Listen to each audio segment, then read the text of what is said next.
Why should this take so long? Everybody else was like, as one of the people said, we waited 35 years for this. Wait another hour. Yeah, and we had made it very clear that because of this, because, this was all money for the town to be, this first time we have such a thing, it's gonna take a while.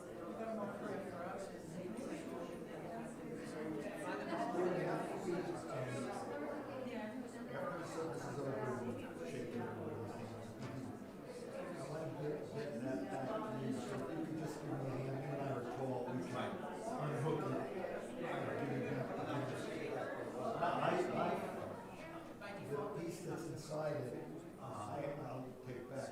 Okay. I want you to have it. I have one.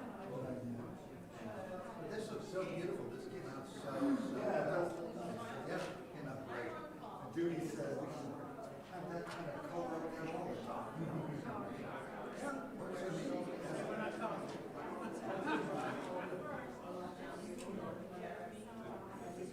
There's a reason that quilt is colored that way, yes.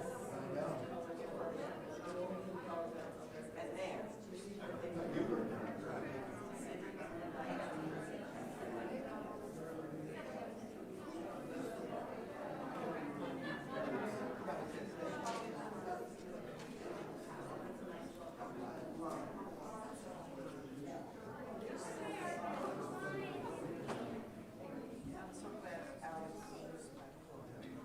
Oh, yeah, that looks great.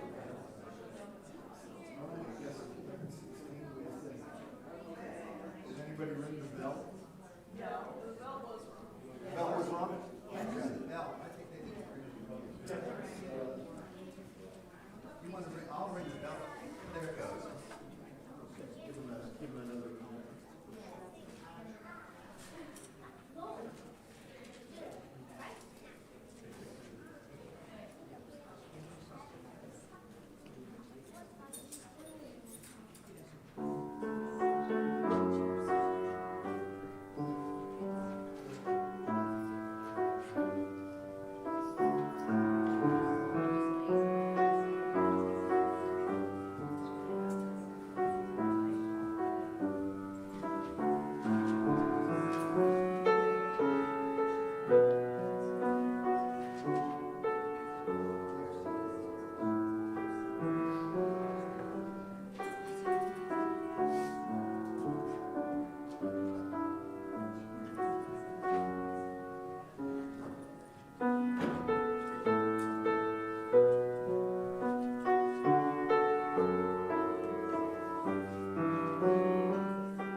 Good morning. My name is Don Preziosi, and I want to welcome you to the Morristown Unitarian Universalist Fellowship, where we covenant to weave together the fabric of community from the strands of our separate lives. We are an inclusive, welcoming congregation. Whoever you are, wherever you are on life's journey, you are welcome here. We adhere to the 7 principles of Unitarian Universalism, which you can find behind most of the seats on the newcomer card. Also, they're available at the welcome table, and please take one home if you so choose. This is a great time to silence any noise-making devices as we prepare for our morning worship. I just want to say a few introductory words about today's service. Our fellowship has a long-standing tradition of sharing the pulpit with the lay-led leaders, sharing the pulpit with the minister. And over the many decades, we've produced many wonderful lay-led services. Today is a lay-led service. Our minister will be back again next week. As for today's service was inspired by the 50th anniversary of the Gay Activists Alliance of Morris County, or GAMAC, as almost everyone refers to them.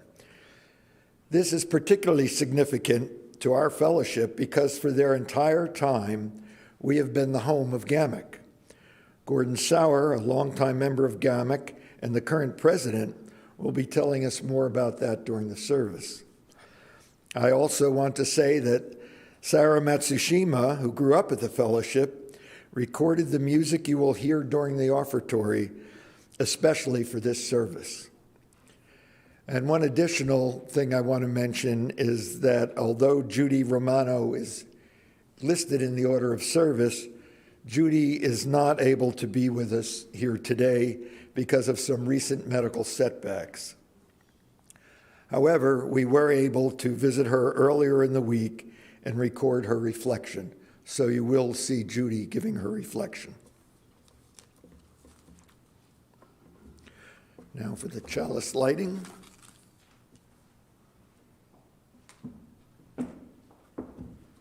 Good morning. My name is Brooke Donaldson. Please join us for our chalice lighting.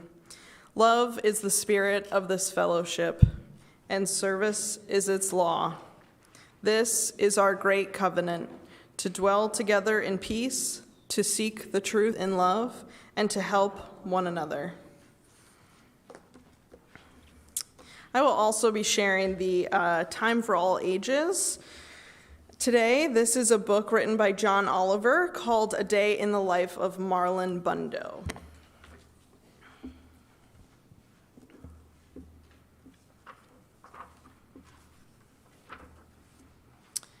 Hello, my name is Marlon Bundo, and I am a bunny. I live with Mom, Grandma, and Grandpa in an old, stuffy house. This is the story of my very special day. My very special day started out like every other day. I woke up all alone. Then I ate a fine bunny breakfast all alone, while I watched the news all alone. You see, sometimes old stuffy houses are also lonely. After breakfast, I hopped to the garden to look at the flowers and say hello down there to the bugs. Hello, Phil. Hello, Dennis. Those are the bugs.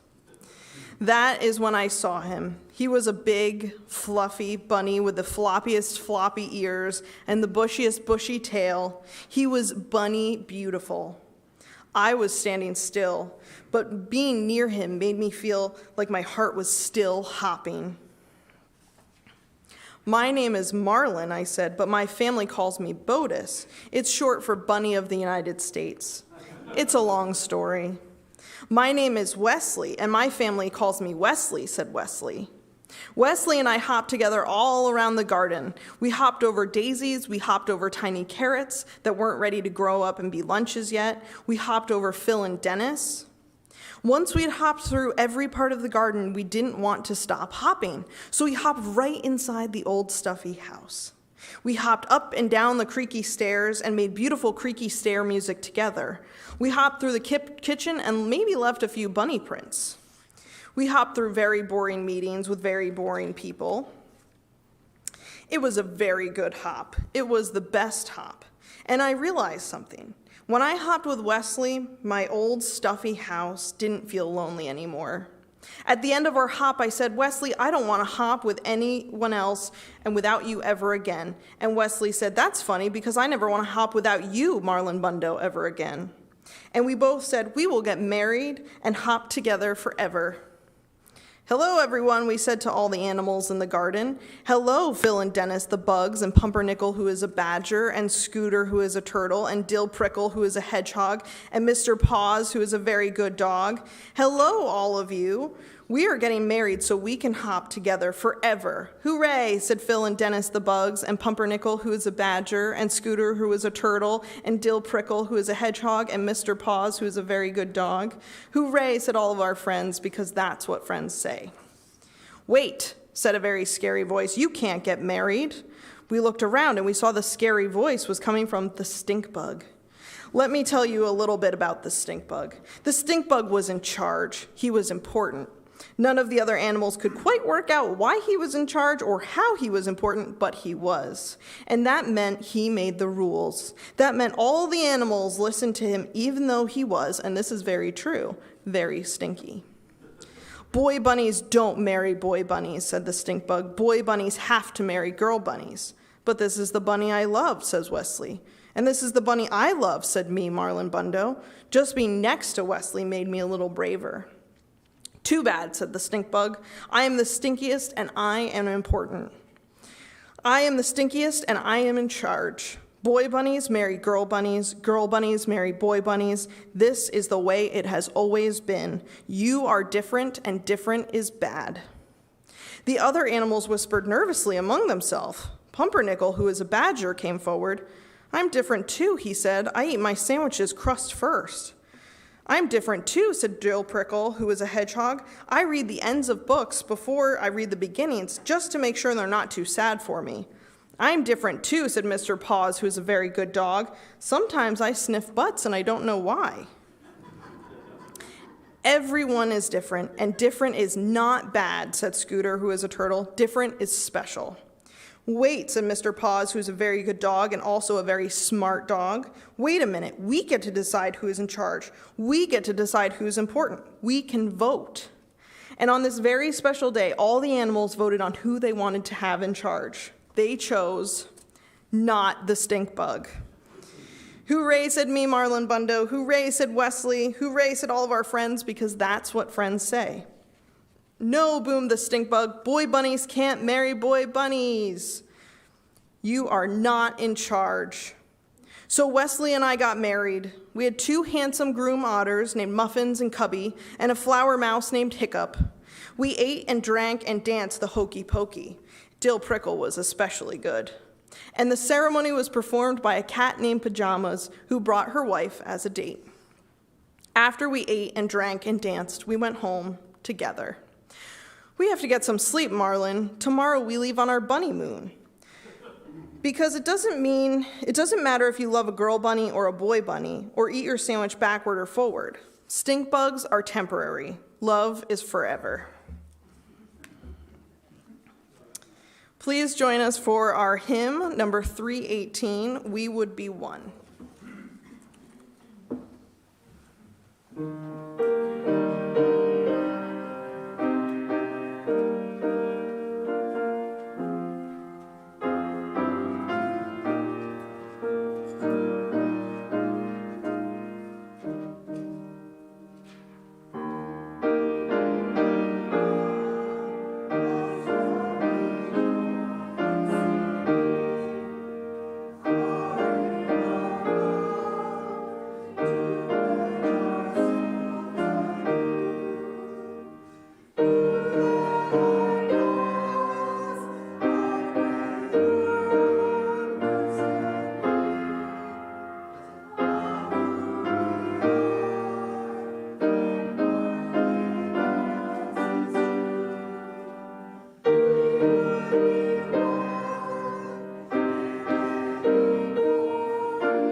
Good morning, everybody. My name is Gordon Sauer, and I'm president of GAMIC, and I just want to say, well, first of all, I am so thrilled to be here. Secondly, I've had a little bit of problem with my voice only because I was at the Metropolitan Opera late last night, and I left my voice at the opera. Somebody asked me before, they said, do you sing? I said, no, I do not sing. So if I'm a little raspy, you know why. I'm going to talk to you a little bit about the history of GAMIC, and at 50, GAMIC is the oldest community LGBTQ plus organization in New Jersey, and we're actually one of the oldest in the country. We were founded in September 1972, and we've met nearly every Monday evening since then, right here in the Unitarian Fellowship. When GAMIC started in '72, things were very different in New Jersey's LGBTQ plus community, if you could even call it a community at that time. Very few people were open about who they were, and there were very few organizations, most of which were small and difficult to find. Now, after all, this was only 3 years after the Stonewall riots, which were the event that really has been recognized as the start of the modern LGBTQ plus movement. GAMIC started slowly, holding weekly meetings that were mainly discussion groups at first, and soon there were varied weekly programs, speakers, socials, films, dinners, that kind of thing. And there were always activities outside of Monday night meetings, theater parties, some bowling, roller skating, and much more. Anything the people who were coming through our door wanted or needed, we tried to provide, and we still do. For 5 decades, GAMIC has worked to support LGBTQ plus people and protect their rights. In 1984, we joined the Committee to End Discrimination, whose mission was to amend the state's law against discrimination to include protection of sexual orientation. The struggle was ultimately successful when the law was enacted in December 1991 and when gender identity was added in 1996. And one of our most active leaders, his name was David Morris, and he was a member of the fellowship. He was closely involved in this struggle, as well as ensuring that LGBTQ plus people were not discriminated against by the police. By the way, is there anybody here who knew David, just out of curiosity? Ah, wonderful. In 2004, our members campaigned hard for the passage of the domestic partner law, making New Jersey one of the first states to recognize same-sex unions. Soon after, GAMIC members returned to Trenton, lobbying for marriage equality and attending committee meetings with other LGBTQ plus organizations. This effort resulted in obtaining the right to civil unions in 2006, and we also supported full marriage equality, which was eventually realized in 2013 throughout the nation with the U.S. Supreme Court's decision in United States versus Edie Windsor. GAMIC's membership and attendance grew in the late 80s, peaking at over 400 members and weekly attendance of 200. I can remember when this building was absolutely, totally filled with people. It was absolutely incredible. By the end of the 1990s, however, the popularity of the internet meant that people no longer had to go to specific places to meet others. And so the attendance at LGBTQ organizations statewide began to wane. Many closed their doors, but GAMIC, while smaller, has adapted and survived. As times and needs have changed, GAMIC has also changed to meet those needs. Although our attendance is small, we still meet on Monday nights, and we also reach out virtually through our website, Facebook, and Meetup. And we have Monday night in-person meetings, and we have Wednesday Zoom meetings, which still provide a safe space for the community with speakers, socials, films, dinners, workshops, and group discussions. Now, as everybody knows, we recently celebrated our 50th anniversary with an in-person dinner, and it was truly a wonderful event which gave people from all the different GAMIC eras a chance to reconnect and celebrate the contribution that GAMIC had made to their lives. And all of this was accomplished by volunteers out of a spirit of love and community. For over 5 decades, GAMIC has provided service and support to our community. And we are so, so thankful to you, the members of the fellowship, for the love and support that you've given us. Thank you so very much. Thank you.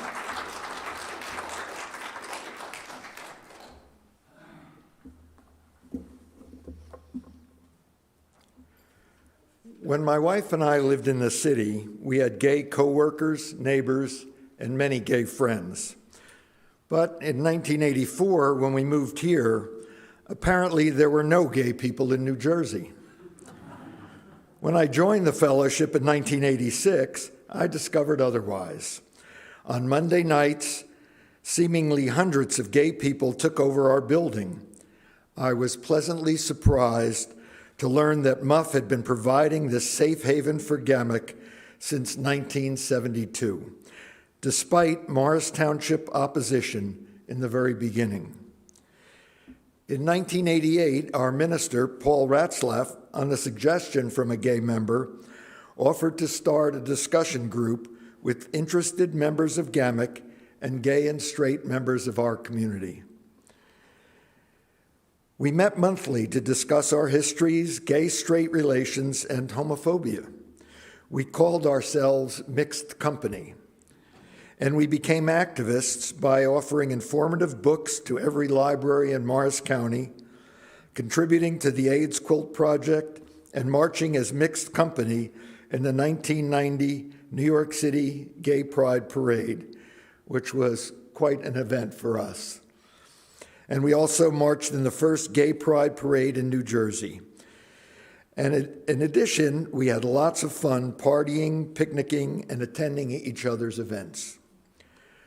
During this time, the 1989 General Assembly of the Unitarian Universalist Association voted to initiate a program called Welcoming Congregations, a flexible and voluntary program to educate members about the negative attitudes, deep prejudices, and ignorance about gay, lesbians, bisexual, and transgender people.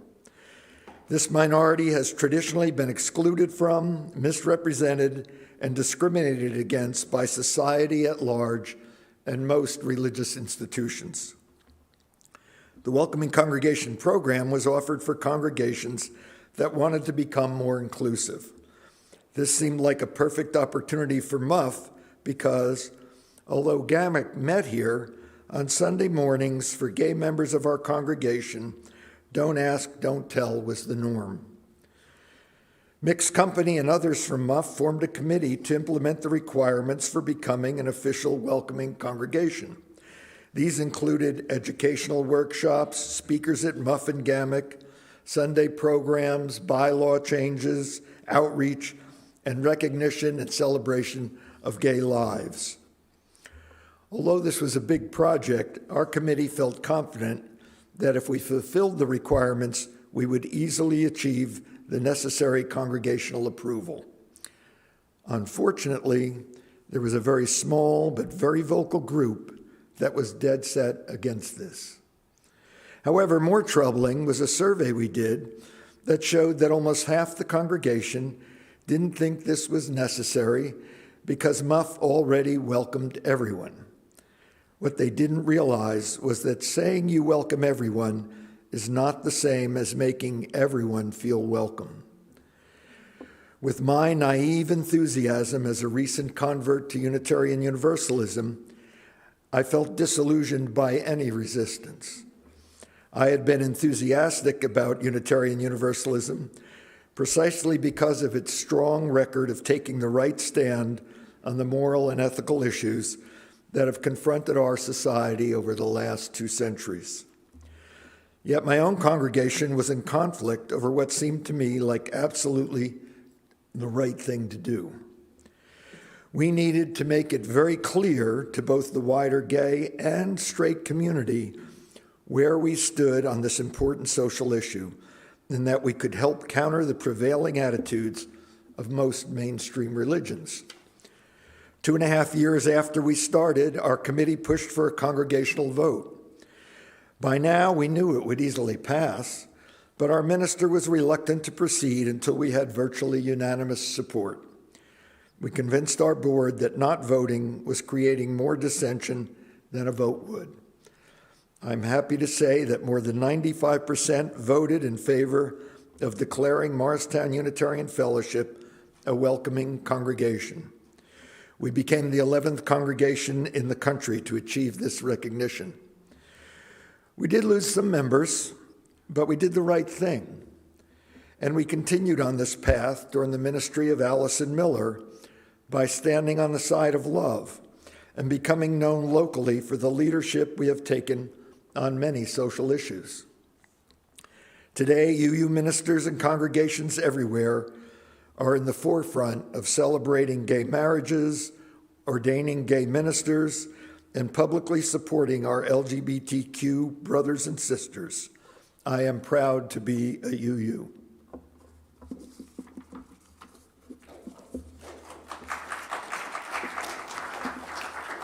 Now is the time in our service when you are invited to support the work of the fellowship with your donations. It is our custom that 50% of the offering goes to support the fellowship and 50% goes to service projects in the broader community in which we live. Our offering today will be split with the Trevor Project. The project is a nonprofit organization dedicated to preventing suicide among young members of the LGBTQIA+ community who are struggling with the issues of coming out, identity, and depression. Donate via text to the give number 73256 with keyword MUUF, followed by the dollar amount, or you can go directly to our website and give there.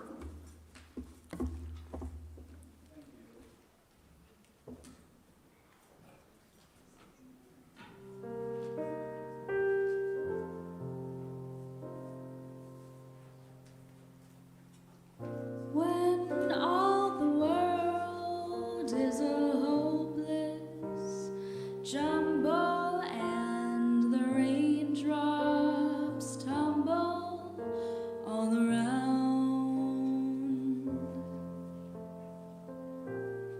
heaven opens a magic lane.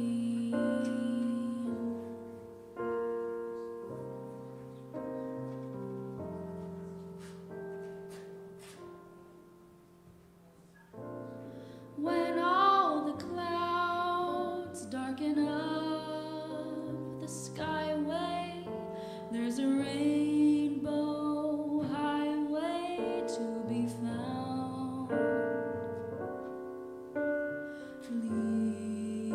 leading from your window pane to a place beyond the sun, just a step beyond the rain.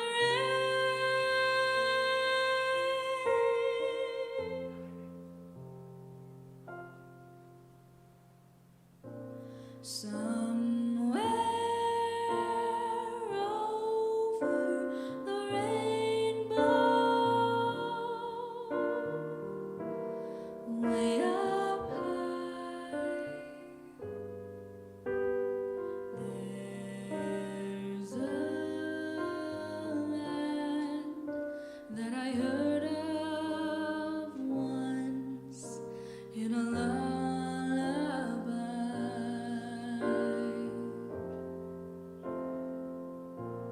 Somewhere over the rainbow,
me.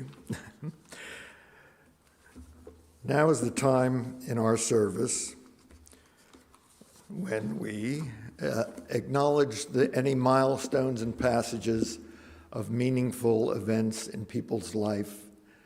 I don't have any cards that have been given to me today, but I did want to follow up on what I mentioned earlier about Judy Romano. Judy has experienced a series of minor strokes.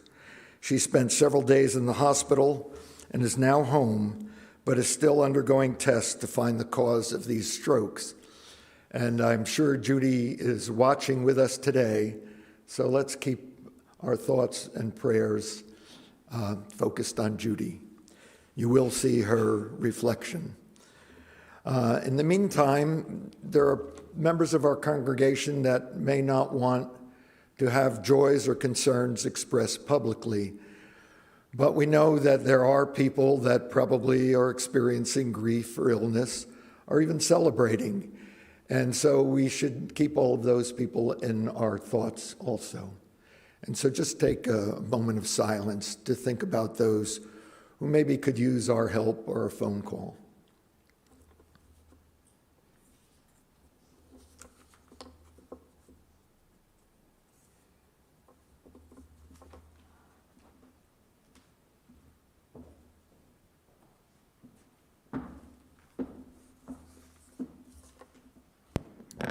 This is an abridged version of a queer prayer after the mass murder in Colorado Springs at Club Q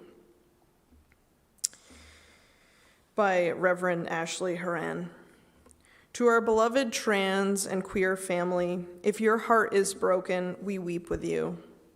May you sense how fiercely you are held in love. If your fists are frozen in rage, we scream our fury alongside you. May you be warmed by the white-hot heat of our righteous solidarity. If your stomach drops with terror, we tremble with you. May you feel the strength of the safety we wrap around each other. If your bones are weary, we sink down next to you. May deep rest be the companion to your grief.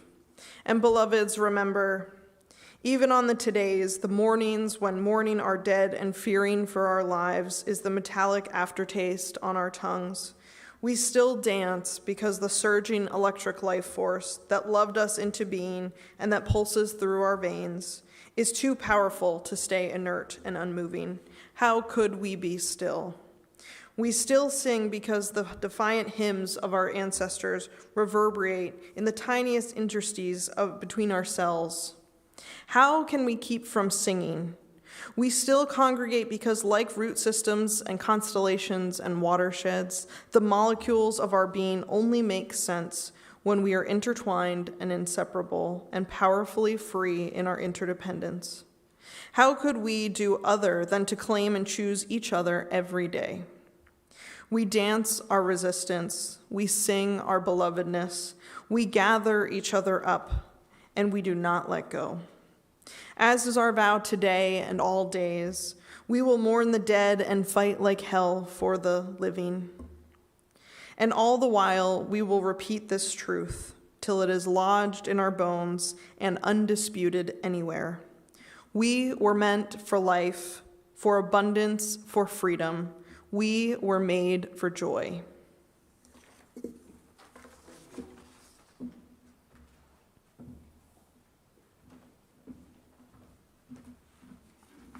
Good morning again. Hi. I just want to say, when I think about this building, I really think of it as home. And I want to talk a little bit about why I feel that way. I mean, it's to the point now, because I've been here so many years, I actually know how to turn all the lights on and off in this building, which is really to say something, I must say. So this all started in 1978, and I had just returned from living abroad, and I was unsure of myself in many, many areas. I was 26, and I had been trained to be an educator and was looking for a teaching job. Additionally, after a long struggle, I recently accepted my sexuality as a gay man, but I wasn't open to anybody about it. Well, what was I to do? Well, back in the 1970s, the main and practically the only way to meet people was at the bars. And so I arrived on the barroom scene, not with a bang, but a whimper, and mostly in New York City, but sometimes in New Jersey.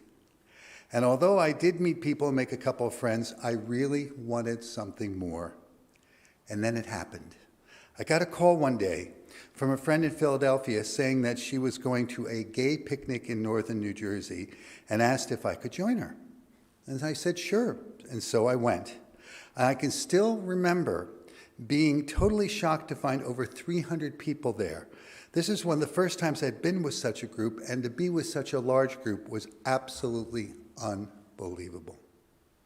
And then came a really, really special event. And that was a person announced that the picnic was sponsored by GAMIC, an organization that met on Monday nights at the Morristown Unitarian Fellowship. And the person who made this announcement became a friend of mine and is still a friend of mine today. Well, when I heard it, all I could say was, my God, there's a gay group meeting in Morristown and I live here. Oh my Lord. And so I decided to attend. And I walked through that front door of the fellowship and was struck by how home-like the building appeared. It appeared to be as much a home as a place of worship. And I immediately felt drawn to it as a place where I could meet people and possibly be my full self and be appreciated and seen for who I was. And so it happened. I started regularly attending and over the years made new friends, a number of whom are close friends of mine today. I met two people also who changed my life totally. In 1980, I was in the terrace room and met a young man by the name of Anthony. I can still remember the exact spot, and I can show you, I can do a tour for you, of the exact spot that I met Anthony in that room. Well, we went on a date the following week, and we were together for 13 years. Then in 1993, I met a man, Javier, on the front porch. Now, regrettably, the porch has been changed, so it's not the same porch I met him on, but I'm okay with that. I'm all right. It's a beautiful porch. We became friends and we started dating in 1994, and we have been together ever since.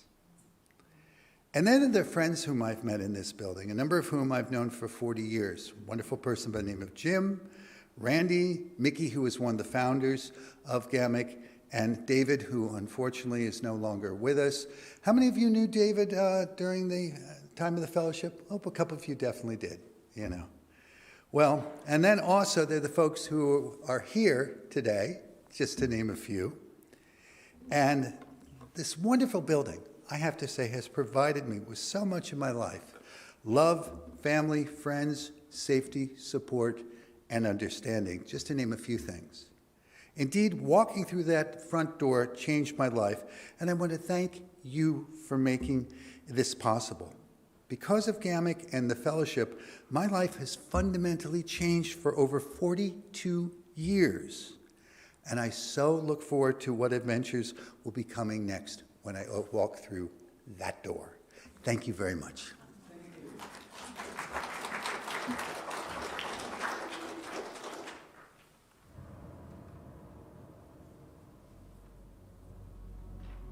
Not the same.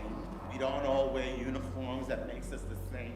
We are an individual with minds and feelings and thoughts that are distinctly ours. And when we share it with others, as far as love is love and hate is hate. But as long as love will always conquer hate.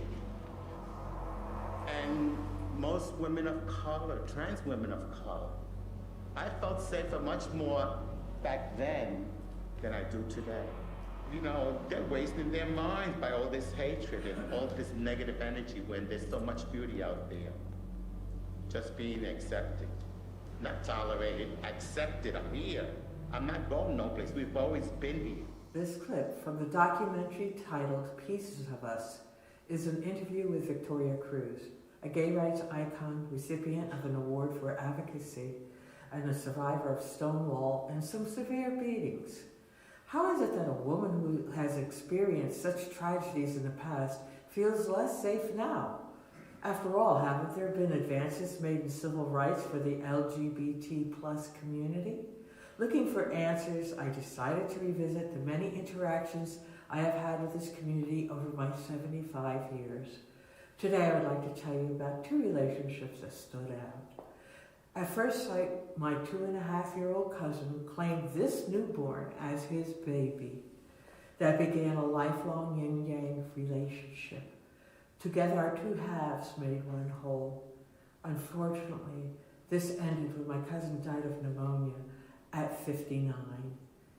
He was HIV positive. What I remembered the most was his elusive quest for acceptance and respect. Back then, it did not matter how well educated or accomplished you were. In order to advance in business or military career, you needed to be a straight male.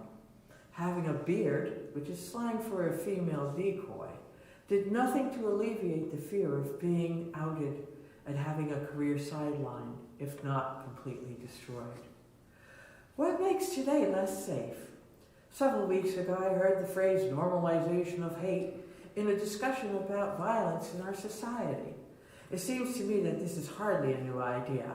In order to secure the position at the top of the pyramid, those in power have sought to normalize hate since the 1600s. Have they finally succeeded? The second relationship that stood out for me is the one I have with my brother, a transgender gay male. He transitioned during the late 1960s and early 1970s. Over the ensuing years, I've noticed changes in his demeanor that appear to correspond to changing social attitudes and political stances. Today, he seems to be less trusting and more guarded about who he comes out to and how he does it. During some of our recent conversations, he has assured me that he's being very cautious by avoiding public gay pride events, except for those held in the safe confines of his apartment complex. However, one of his favorite things is attending dances at a gay club, which he assures me is a safe place. Why do I not find this comforting? I fear for my brother. As much as I want to protect him, I can't. I feel so helpless. Now, I know that there are folks attending this service in person and online who share my feelings. What can we do as individuals to protect our loved ones? Nothing. But if we join forces with other like-minded individuals, we might just find a way to stop the vicious assaults on our beloveds. A group of us decided that it was time to reestablish our ties with GAMIC. GAMIC's board agreed. Thus was born the GAMIC-MUUF Alliance. This group is so young, we're still in our exploratory stage. We are not quite sure how we're going to do what we need to do, but at least we're doing something. You can find out more about the Alliance by following us in MUUF's newsletter articles, email blasts, on our Facebook page, and by talking with our members. Can we count on your support? Even if you can't volunteer, emotional support goes a long way. Let us know that our efforts matter. Will you join us in siding with love against hate? Thank you for listening.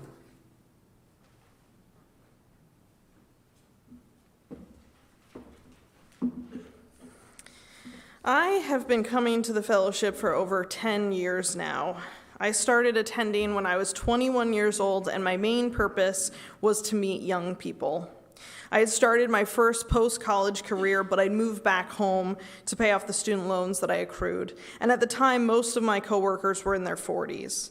And I was living in a town meant for families. I felt like I was in a young adult desert all by myself. I wanted to date, but I didn't do the online dating or any sort of apps. I also felt that I would meet someone by doing something I loved organically.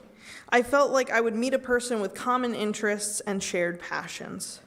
Being an active person, I joined an adult kickball and flag football team, as well as 2 different gyms. I hiked nearly every weekend with my dogs, hoping I would encounter young people on the trail, but it wasn't working.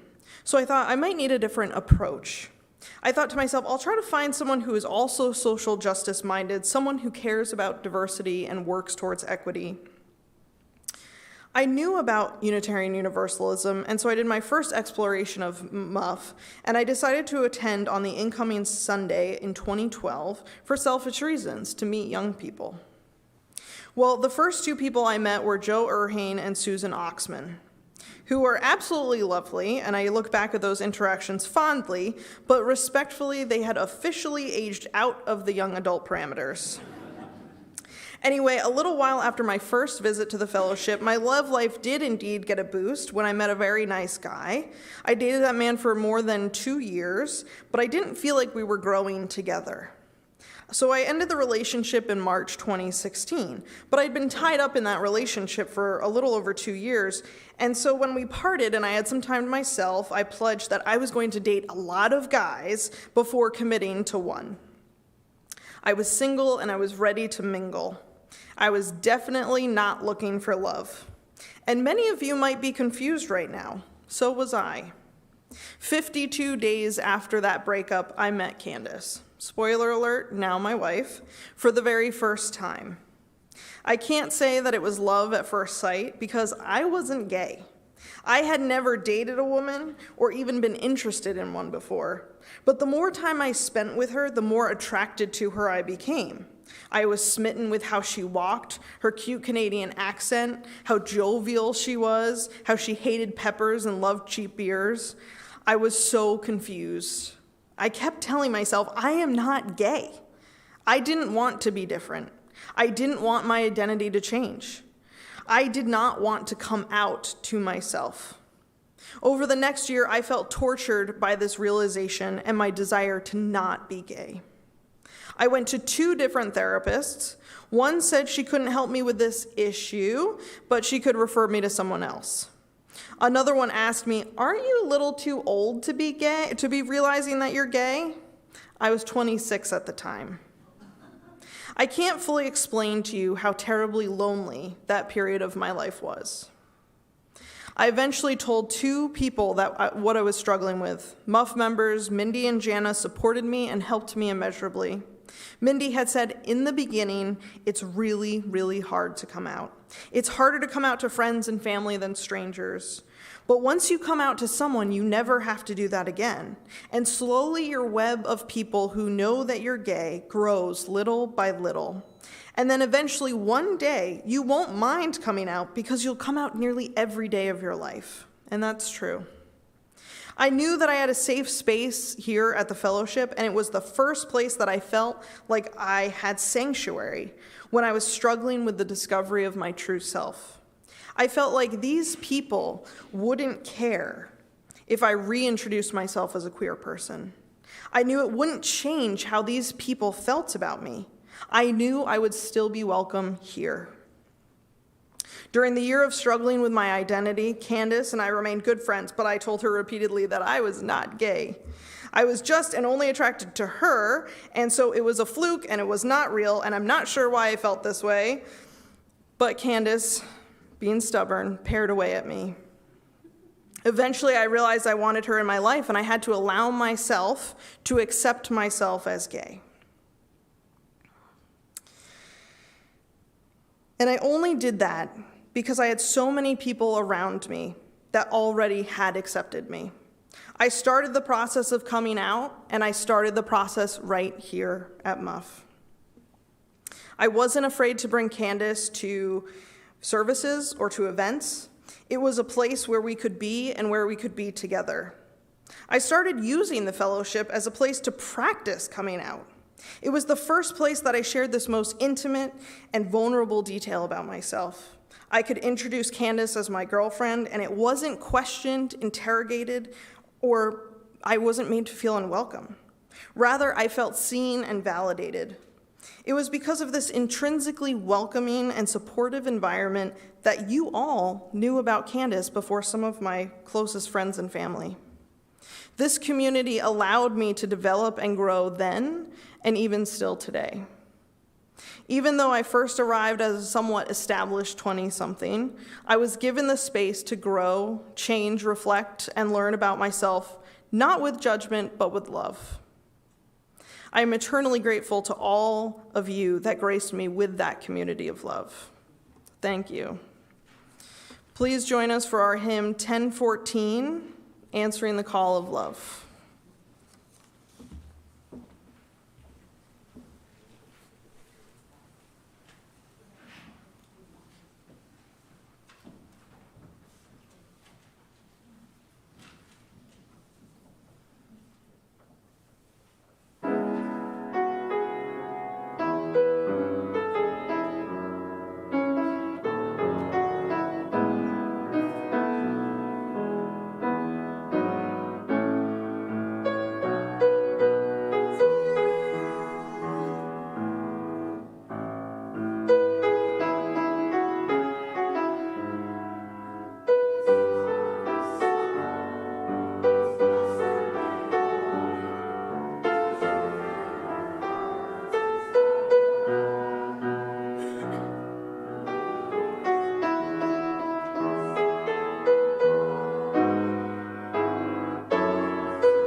The fellowship and GAMIC have a shared history and a shared future of standing on the side of dignity and worth of all. Let us hold this in our hearts as we continue on our journey together. We were all meant for life, for love, for freedom. We were all meant for joy.